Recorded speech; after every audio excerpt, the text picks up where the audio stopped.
chipping versus pitching. What's the technique? And when and how do we decide when we chip and when we use our pitching swing? I have got the answers for you today. Let's start off with how we stand to a pitch and how we move in the pitching swing. And then we'll do the same with the chipping, and then we'll bring it all together right at the end of this video. So do make sure you stick around then, because that's the bit in which we bring all of these elements together. So the pitching swing, how do we stand to the golf ball? So you're gonna notice a setup on the ground here that will stay constant between our chipping and our pitching. So as I go into a pitch, I like to feel I've got the ball in the middle of my stance, point number one. I like to have a stance that's just in of shoulder width apart, or roughly 2 club heads apart. I keep everything pointing down the yellow, so my hips, my knees and my shoulders will stay down that yellow until right now where I pull the left foot out, pull it back, my lower half's gonna go down the blue, which is roughly a 25-degree angle, but my shoulders stay down the yellow. So I'm in a position here which is gonna really limit my backswing, because we're looking for speed and control. That's what we're looking for. But it's also gonna help me turn through the target, which is going to help me control this club face. So we're looking for those elements. If you think about it this way, the reason why we stand with our feet level or potentially pulling it back to hit that draw, it helps us turn the hips, it helps us create more of a complete swing. Now if we do the opposite, pulling our left foot away limits our hip rotation, which shortens our swing. We want these elements for some control. So we've got 2 club head widths apart, everything down the yellow, pull it back, ball in the middle, weight goes slightly left now. So just favour your weight 55% on your left. That's all we're looking to feel.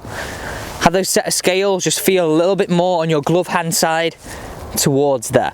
That's going to help us control that strike. That's going to help us hit down on this golf ball a little bit more. So let's go, the final bit of this setup and the final bit of this feeling is I want you to make sure the distance from the golf ball looks like the distance you're going to hit the shot. You might be thinking, Alex, what the hell are you on about? Well, if I was looking to hit it further, I'd grip it right up at the end, wouldn't I? If I was letting a little chip, which we'll get to, we'd probably grip it more down towards the steel. Now, if we grip it at the end or towards the steel, that's going to reflect in how far we stand from the golf ball. So I grip the club in the middle with even amount of grip at the top and at the bottom. This makes it feel that I potentially will get a little bit closer on this pitch shot than I would on a full shot. Now, with a pitch shot, I like to think of it as controlled, so I will never tend to hit a full one. We'll get more into this towards the end of the video. So now we've got our setup, we've got our stance. What I like to feel in my swing is that I call it a 2-lever system. So as my hands or my lead arm passes 9 o'clock, I feel as though I have a gradual wrist set to create this L shape. So I feel as though I have a gradual wrist set to create this L shape. Now this L shape is one of my pitching positions. My next pitching position is hands to shoulder. And these are the 2 that I always work to. Anything lower than that, I kind of count that as feel, but also you're going to have other options in terms of club selection. So let me hit this one away and we'll talk through how I would now approach this out on the golf course, because that's one of the reasons, okay? One of the reasons why we're here. Understand the differences in the technique, which we're going to cover in a second when we move on to chipping. So I'd put my club down, grip my club in the middle, get my stance, everything parallel to target, keep looking at target, pull the lower half away, feel that 9 o'clock position, keep the weight left, and pose it. Really make sure you pose that finish. And however far back I go, I will try and match it on the way through. My feelings of speed in a pitch shot, I would try and feel as though it's a gather of the golf ball, and what I mean by that is gravity's on our side, gathering the golf ball rather than hit towards the ball. That's the best piece of advice I can give you on that feeling in the swing. So we're in, grip in the middle, feel that position, keep the weight left, hit that ball away. It's going to give you so much more control, and I can assure you, if you stick to pitching and never go past hand to shoulder, you're going to have more control. Let's stop trying to throw that 58 or 60 in the air. Try and explore more with your pitching wedge with the pitching, more with your 50 with the pitching, more with your 54. These are the shots that the pros play, those ones that land in low, not the high ones. These are the money maker shots. The other thing I want to explain here before we move on to chipping, you can see how in my shot, my upper half's doing most of the work on the way back, my lower half staying quite quiet, but then my lower half becomes quite active on the way through. This is how we prepared the body. I mentioned it at the start. With the hips being open to start with, it limits our hip rotation on the way back, which will limit our turn. We're happy with that. On the way through, we collect the lower body, and it becomes quite, not an aggressive turn, but a feeling of working through to target, more so than we work to in the chip. Let's head over to chipping now, how we stand to it, what the differences are between pitching, and then we'll go of when we use each of them, which is the key part of this video. Tell you what, it is absolutely freezing. Absolutely freezing. So you can see here I have got on the ground exactly the same as setup I had before.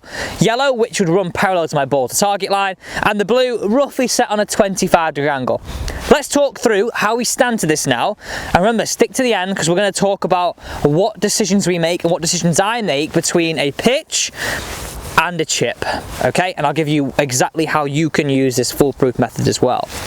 So standing to the golf ball now, I want to feel first off, we've got a stance that is a club head width apart now, not two. We've got a ball position which remains in the middle. We've got position which we feel that we pull the left foot out, and the hips and the lower half down the blue, exactly the same. Okay, weight favours the left hand side, roughly 60-40 now, so more on that glove hand side this time, 5% more roughly. We then want to feel as though we grip, and I like to feel as though my bottom hand will cover up that lambkin area, so I have a little bit more grip showing at the top than I do at the bottom. And this would cause me to have to shuffle into the golf ball a little bit more, and I feel right now that I'm quite close to the golf ball, okay? So if you think of the differences that we've had there, we've got a slightly narrower stance, a weight a little bit more on our left, and we've gripped down it a little bit more. Every single other element stayed the same. The lower half slightly open to the upper, and everything else is staying the same on that. Ball positions are staying as well. So what do we want to feel in the motion? So we want to feel now the final difference is, one, being a little bit closer, and two, can we feel as though we keep the swing a one lever system rather than a two lever system? Now I would use this same premise no matter what club I'm chipping with, whether that be 7-iron, whether that be sand wedge, whether that be lob wedge, I would keep this feeling of a one lever system. Now I'm going to use a one lever system as a loose term. You may feel a little bit of wrist set slightly, but I personally don't feel as much as when I'm hitting my pitch shot. Think about it this way, the more levers we create, one and two being the golf club, the more speed the club head has. We don't tend to want a lot of speed relative to the shot that we've got right now because we're looking to chip it 10, 15 yards, possibly even less through the air depending what club we have. So if we're looking to really control that, I try and feel thumbs down, thumbs back to the golf ball, thumbs to target. And this is how I'd play it. Really feel it, really feel it. And pose it. That feeling of standing close to the golf ball will allow the golf club head to gather onto the ball rather than having to scoop and find it. Your weight being left will allow you to control that strike and get that juicy bit of spin. So let's play one more and then we'll get into the decisions I make, when and how.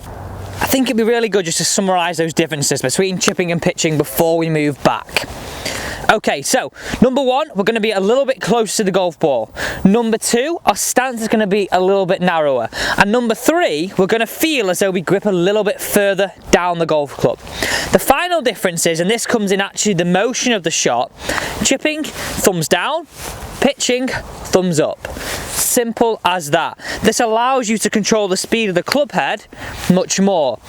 If I try and play this chip shot now, getting my thumbs up, you can see how much more speed, how much further the ball is going to go. It becomes more of a flicky motion relative to the length of the shot. Now the reason why thumbs up and thumbs up works on a fuller shot, you can add in more of that body rotation. So I mentioned this when we were back at the pitch. We have to feel like on a pitch shot, upper to quite a bit lower. On a chip shot, the lower half is just collected slightly on the way through. It stays a lot quieter relative to the pitch. Let's move on to the next bit. So let's give you a foolproof method that you can use to decide whether a chip or a pitch is necessary. Now, my rule of thumb is I feel more of a pitching swing when I'm outside of 30 yards, roughly 30 to around 110 yards. I count as my area in which I feel those pitching positions. And those pitching positions I would use with my 58, my 54, my 50 and my pitching wedge. And I would try those variations. I would definitely look at those out on the range and go, which one goes where? What flight does that give me? You've got to take certain elements into account. Okay, what's the next thing that we can do? So other scenarios that I'm going to have, do I have to cover an obstacle, like a mound, like a bunker, in order to get to the green? The answer to this question is yes. Am I outside 30 yards? Yes.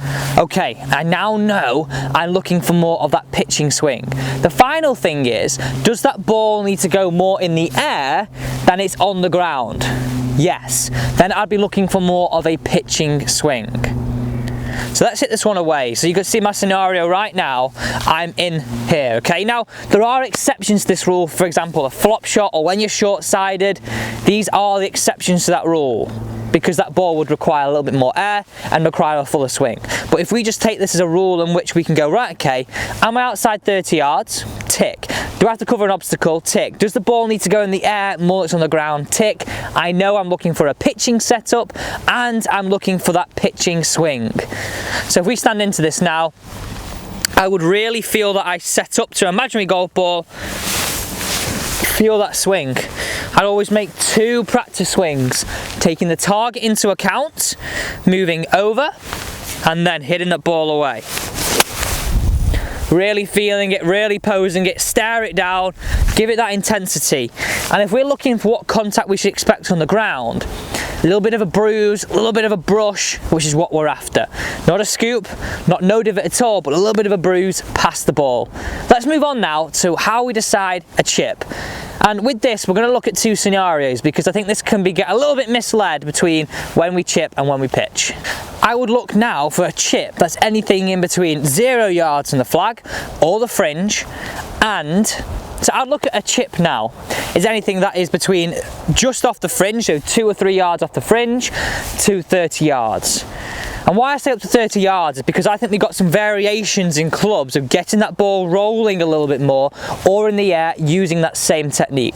Now, yes, potentially we will soften it. It won't stay a true on lever system. But like I said before, apart from those exceptions of a flop shot, we tend to not have those thumbs up to the sky. So let's take scenario 1, for example, here. We've got a flag on the top tier right at the back. We're going to imagine it's back middle here. I've got my 9-iron out and I would tend to want to feel that feeling. Now, I could easily stand here and hit my 58 to there, but it would require a longer swing, which would be a half hybrid between a chip and a pitching swing, but that would require a lot more risk. Chipping, I think of it this way, it's risk management.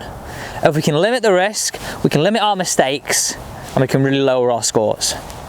So standing in here now, I would stand over the ball and I'd feel thumbs down, get that ball rolling up to that top tier as best I can. That was really disappointing effort. It got to the top nearly. But the premise is, if we can get it rolling out, that is the shot we want to go for. Just want to finish off, so do stick with me, talking about scenario number 2, where we're going over an obstacle and how actually your technique doesn't have to change too much. Scenario number 2 on the chipping. This is where you may want to try and throw in that high parachute, but I'm going to tell you how you don't have to. So I've got my most lofted club. I'm going to remind myself of that technique, thumbs down, but I'm going to allow myself to soften it in this way. So from face-on perspective, you can see now, I'm just softening that angle. I'm not creating big wrist hinge. I'm just softening that angle. Softening that angle just allows it to create a little bit more hinge than just no hinge, which gets me a little bit more speed. Add that into a more lofted club. That is how we play that little bit more of an aerial shot. So standing in here now, I would look towards target, and try and keep my eyes towards target. Now in this situation, again, like I mentioned before, it's risk management. We don't want to get ourselves in that risky trouble of fluffing it and dumping it into the bunker in front. So my premise on this is, if that ball's our flag, I try and land it in the hole. That way, if I come up a little bit short, it's still landing on the green. Whereas if I just try to land it just on the green, I come up short, I could miss the green entirely.